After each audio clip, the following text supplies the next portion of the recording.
pressure points aimed at our civil liberties are not to be underestimated. Much of it, however, is couched in the language of fear used by the corporate media and the government, which produces in the population, many of us, a clamoring for security over our freedoms. The language of fear is also couched in what I'm calling a government paranoia. For example, in March 2012, a defense contractor agreed to produce 450 million hollow point rounds to be used by the Department of Homeland Security and its Immigration and Customs Enforcement Office.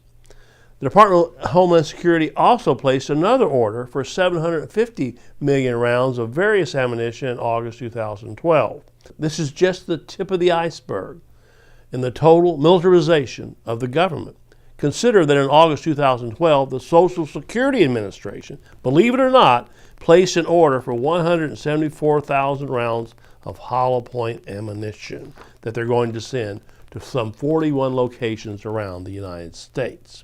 Believe it or not, Department of Homeland Security and the Social Security Administration aren't the only agencies beefing up their ammo stockpiles. In August 2012, believe it or not, the National Oceanic and Atmospheric Administration, which houses the National Weather Service, requested 46,000 hollow point bullets to be sent to locations in Maine, Massachusetts, and other states across the country. If you don't understand the nature of hollow point bullets, you do need to understand the nature of hollow point bullets. They're not normal bullets. They're hollowed out in the tip, and when they hit the flesh, they collect flesh. In other words, if you're shot in the chest with a hollow point bullet, it collects all the flesh and creates a huge hole in the back of your body. You're dead, in other words. Hollow point bullets are normally used by assassins to shoot people in the head because you die immediately. Your arm will fly off if a hollow point bullet hits you.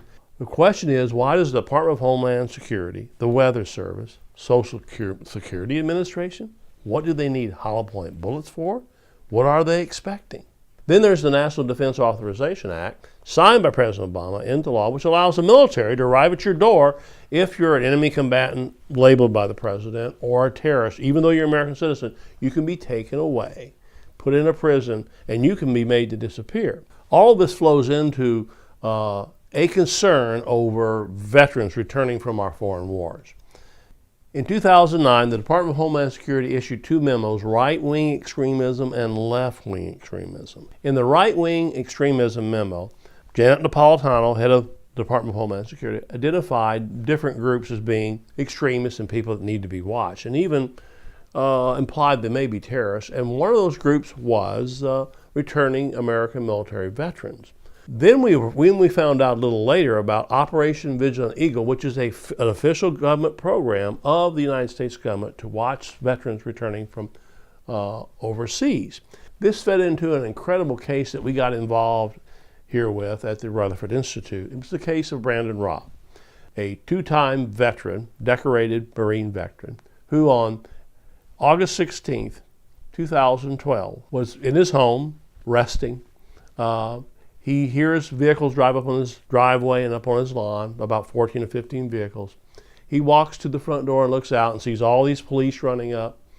He opens the door and immediately he sees badges and people identifying themselves as Department of Homeland Security agents, Secret Service, FBI, and they questioned him about certain Facebook posts that he supposedly made.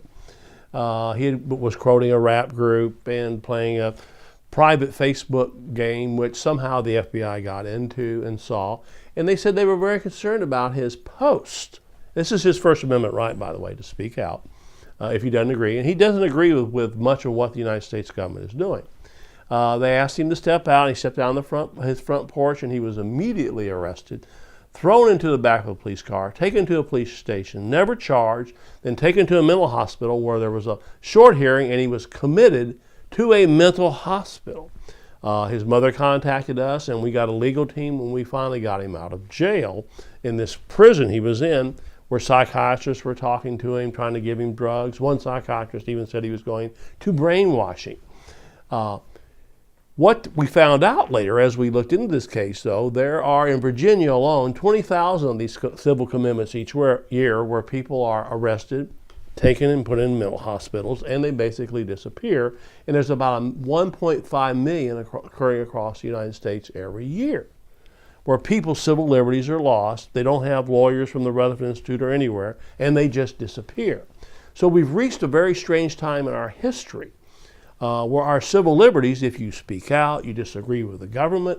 And reading those two memos from Janet Napolitano at the Department of Homeland Security, right-wing extremism and left-wing extremism, what it said to me as I was looking at them is that if you disagree with the government, you become an enemy of the government, and you can actually be civilly committed if they want to accuse you of being mentally ill because you disagree with the government. Incredible. But again, this has happened. It's government paranoia, and it's direly affecting our civil liberties.